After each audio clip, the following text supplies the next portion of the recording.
Happy Halloween, everybody. It's Grandpa here from Grammy and Grandpa Read, and we got a Berenstain Bears book. It's this story. There's 3 stories in this book, but we'd already read the other 2. So this one is called The Berenstain Bears and the Prize Pumpkin. First prize, second prize, third prize, or none. At Thanksgiving time, more than a contest is won. Pumpkins are just like everything else in nature, said Papa Bear, as he and the cubs finished weeding the pumpkin patch. No 2 of them are exactly alike. That's for sure, agreed Brother Bear. Look at that funny flat one and that lumpy one over there. Then there was the giant, which is what Papa had named one that just seemed to be getting bigger and bigger.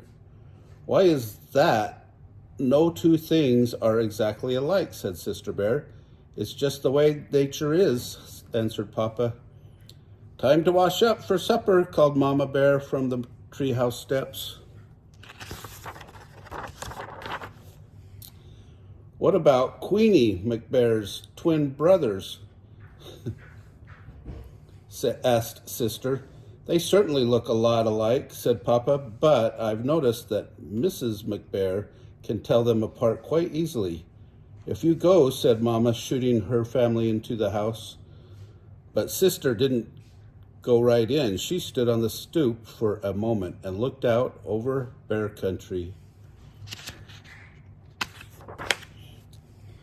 It was well into fall, so the days were getting shorter. Halloween had come and gone. Pretty soon the bears would start thinking about Christmas. But right now, bear country was aglow in the setting sun. Farmer Ben's well-kept farm looked especially fine with its baled hay, corn shocks, and pumpkins casting long shadows. I guess nature's pretty amazing, Sister said as she looked out over the beautiful scene. It's the most amazing thing there is, said Mama. Come on now, in you go. Farmer Ben's farm sure looks beautiful in the setting sun, said Sister as the family sat down to supper. Humph, said Papa grumpily. Farmer Ben's not such a much.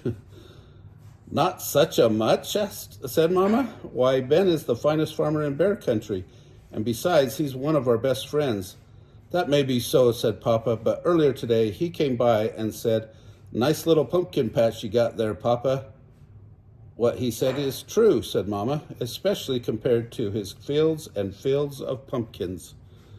That may be so too, grumped Papa, but I didn't like the way he said it. He sort of chuckled. My patch may be small, but the giant is big. It may be the biggest and best pumpkin in all bear country. What do you think about that?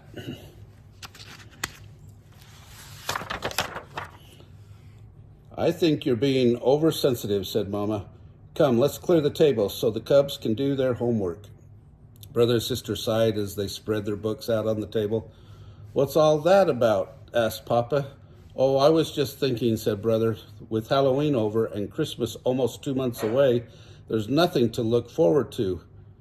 That's right, said Sister. Nothing except lots of homework. Oh, is that so? Protested Mama Bear. It just so happens that there's something very important to look forward to, a very special holiday called Thanksgiving. That's when we give thanks for all the wonderful... Your Mama's absolutely right, interrupted Papa. He pointed to a notice in the evening paper. It said, Don't forget this year's Thanksgiving festival. Entry blanks for the big pumpkin contest available at City Hall.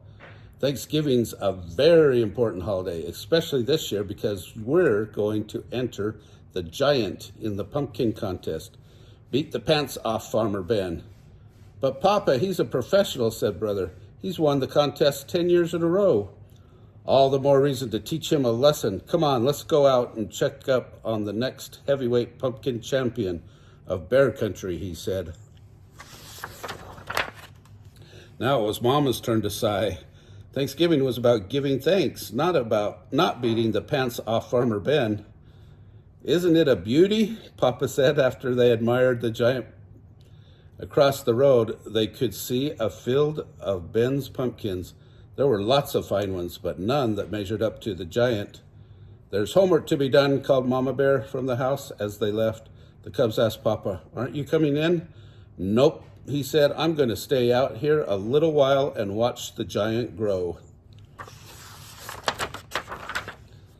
And grow it did. It grew bigger and rounder and oranger every day.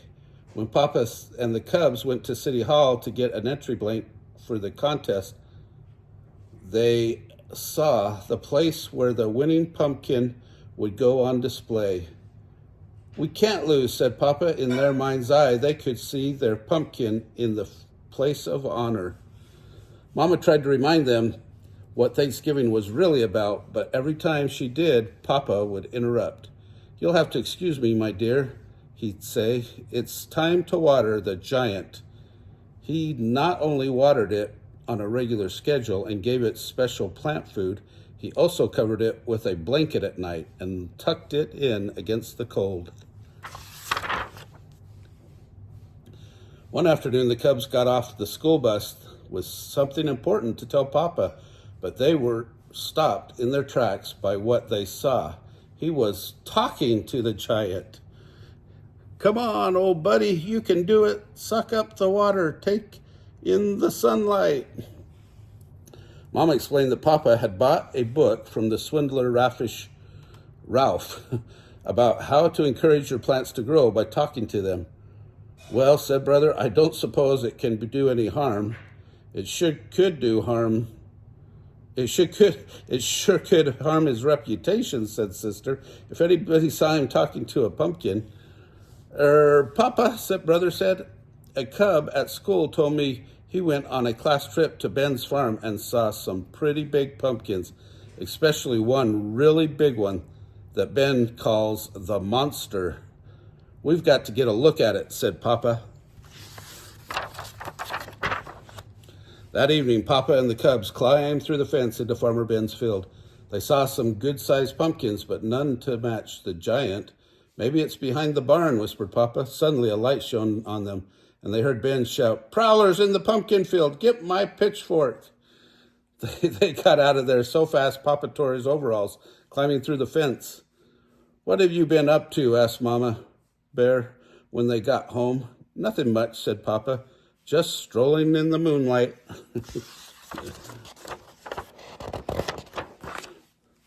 The weekend before Thanksgiving arrived, and it was time for the big festival. The Bear family got there just in time.